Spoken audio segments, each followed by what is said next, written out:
Chapter 4. The Psychic Prana. According to the yogis, there are two nerve currents in the spinal column called Pingala and Ida, and a hollow canal called Sushumna running through the spinal cord. At the lower end of the hollow canal is what the yogis call the lotus of the Kundalini. They describe it as triangular in form, in which, in the symbolical language of the yogis, there is a power called the Kundalini, coiled up.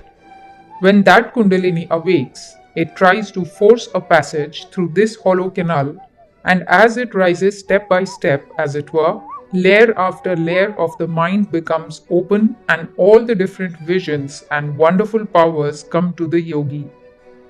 When it reaches the brain, the yogi is perfectly detached from the body and mind. The soul finds itself free. We know that the spinal cord is composed in a peculiar manner. If we take the figure 8 horizontally, there are two parts which are connected in the middle. Suppose you add 8 after 8, piled one on top of the other. That will represent the spinal cord. The left is the Ida, the right Pingala, and that hollow canal which runs through the center of the spinal cord is the Sushumna. Where the spinal cord ends in some of the lumbar vertebrae, a fine fiber issues downwards, and the canal runs up even within that fiber, only much finer. The canal is closed at the lower end, which is situated near what is called the sacral plexus, which, according to modern physiology, is triangular in form. The different plexuses that have their centers in the spinal canal can very well stand for the different lotuses of the yogi. The yogi conceives of several centers, beginning with the Mooladhara, the basic, and ending with the Sahasrara, the 1,000-petaled lotus in the brain. So if we take these different plexuses as representing these lotuses, the idea of the yogi can be understood very easily in the language of modern physiology. We know there are two sorts of actions in these nerve currents, one afferent, the other efferent. One sensory and the other motor, one centripetal and the other centrifugal. One carries the sensations to the brain and the other from the brain to the outer body. These vibrations are all connected with the brain in the long run. Several other facts we have to remember in order to clear the way for the explanation which is to come. This spinal cord at the brain ends in a sort of bulb in the medulla, which is not attached to the brain, but floats in a fluid in the brain, so that if there be a blow on the head, the force of that blow will be dissipated in the fluid and will not hurt the bulb. This is an important fact to remember. Secondly, we have also to know that of all the centers, we have particularly to remember three: the Mooladhara, the basic, the Sahasrara, the 1,000-petaled lotus of the brain, and the Manipura, the lotus of the navel. Next, we shall take one fact from physics. We all hear of electricity and various other forces connected with it. What electricity is, no one knows, but so far as it is known, it is a sort of motion. There are various other motions in the universe. What is the difference between them and electricity? Suppose this table moves, that the molecules which compose this table are moving in different directions. If they are all made to move in the same direction, it will be through electricity. Electric motion makes the molecules of a body move in the same direction. If all the air molecules in a room are made to move in the same direction, it will make a gigantic battery of electricity of the room. Another point from physiology we must remember that the center which regulates the respiratory system, the breathing system, has a sort of controlling action over the system of nerve currents. Now we shall see why breathing is practiced. In the first place, from rhythmical breathing comes a tendency of all the molecules in the body to move in the same direction. When mind changes into will, the nerve currents change into a motion similar to electricity, because the nerves have been proved to show polarity under the action of electric currents. This shows that when the will is transformed into the nerve currents, it is changed into something like electricity. When all the motions of the body have become perfectly rhythmical, the body has, as it were, become a gigantic battery of will. This tremendous will is exactly what the yogi wants. This is therefore a physiological explanation of the breathing exercise. It tends to bring a rhythmic action in the body and helps us through the respiratory center to control the other centers. The aim of pranayama here is to rouse the coiled up power in the Mooladhara called the Kundalini. Everything that we see or imagine or dream, we have to perceive in space. This is the ordinary space called the Mahakasha or elemental space. When a yogi reads the thoughts of other men or perceives supersensuous objects, he sees them in another sort of space called the Chittakasha, the mental space. When perception has become objectless and the soul shines in its own nature, it is called the Chidakasha or knowledge space. When the Kundalini is aroused and enters the canal of the Sushumna, all the perceptions are in the mental space. When it has reached that end of the canal, which opens out into the brain, the objectless perception is in the knowledge space. Taking the analogy of electricity, we find that man can send a current only along a wire. The reader should remember that this was spoken before the discovery of wireless telegraphy, ED. But nature requires no wires to send her tremendous currents. This proves that the wire is not really necessary, but that only our inability to dispense with it compels us to use it. Similarly, all the sensations and motions of the body are being sent into the brain and sent out of it through these wires of nerve fibers. The columns of sensory and motor fibers in the spinal cord are the Ida and Pingala of the yogis. They are the main channels through which the afferent and efferent currents travel. But why should not the mind send news without any wire or react without any wire? We see this is done in nature.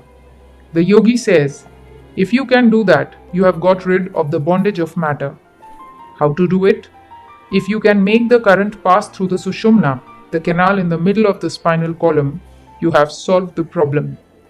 The mind has made this network of the nervous system and has to break it, so that no wires will be required to work through. Then alone will all knowledge come to us. No more bondage of body. That is why it is so important that we should get control of that Sushumna. If we can send the mental current through the hollow canal without any nerve fibers to act as wires, the yogi says the problem is solved, and he also says it can be done.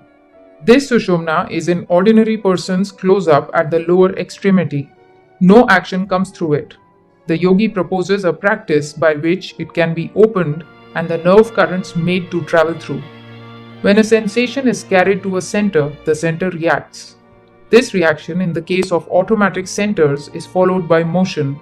In the case of conscious centers, it is followed first by perception and secondly by motion. All perception is the reaction to action from outside. How then do perceptions in dreams arise? There is then no action from outside. The sensory motions, therefore, are coiled up somewhere. For instance, I see a city. The perception of that city is from the reaction of the sensations brought from outside objects comprising that city. That is to say, a certain motion in the brain molecules has been set up by the motion in the in-carrying nerves, which again are set in motion by external objects in the city. Now, even after a long time, I can remember the city. This memory is exactly the same phenomenon, only it is in a milder form. But whence is the action that sets up even the milder form of similar vibrations in the brain? Not certainly from the primary sensations. Therefore, it must be that the sensations are coiled up somewhere, and they, by their acting, bring out the mild reaction which we call dream perception. Now, the centers where all these residual sensations are, as it were, stored up, is called the Mooladhara, the root receptacle, and the coiled up energy of action is Kundalini, the coiled up. It is very probable that the residual motor energy is also stored up in the same center, as after deep study or meditation on external objects, the part of the body where the Mooladhara center is situated, probably the sacral plexus, gets heated. Now, if this coiled up energy be roused and made active and then consciously made to travel up the Sushumna canal as it acts upon center after center, a tremendous reaction will set in. When a minute portion of energy travels along a nerve fiber and causes reaction from centers, the perception is either dream or imagination. But when by the power of long internal meditation, the vast mass of energy stored up travels along the sushumna and strikes the centers, the reaction is tremendous, immensely superior to the reaction of dream or imagination, immensely more intense than the reaction of sense perception. It is supersensuous perception, and when it reaches the metropolis of all sensations, the brain, the whole brain as it were, reacts, and the result is the full blaze of illumination, the perception of the self. As this Kundalini force travels from center to center, layer after layer of the mind, as it were, opens up, and this universe is perceived by the yogi in its fine or causal form. Then alone the causes of this universe, both as sensation and reaction, are known as they are, and hence comes all knowledge. The causes being known, the knowledge of the effects is sure to follow. Thus, the rousing of the Kundalini is the one and only way to attaining divine wisdom, superconscious perception, realization of the spirit. The rousing may come in various ways, through love for God, through the mercy of perfect sages, or through the power of the analytic will of the philosopher. Wherever there was any manifestation of what is ordinarily called supernatural power or wisdom, there a little current of Kundalini must have found its way into the Sushumna. Only in the vast majority of such cases, people had ignorantly stumbled on some practice which set free a minute portion of the coiled up Kundalini. All worship, consciously or unconsciously, leads to this end. The man who thinks that he is receiving response to his prayers does not know that the fulfillment comes from his own nature, that he has succeeded by the mental attitude of prayer in waking up a bit of this infinite power which is coiled up within himself.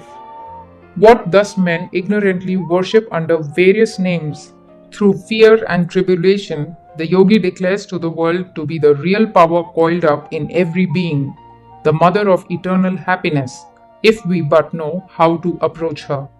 And Raja Yoga is the science of religion, the rationale of all worship, all prayers, forms, ceremonies, and miracles.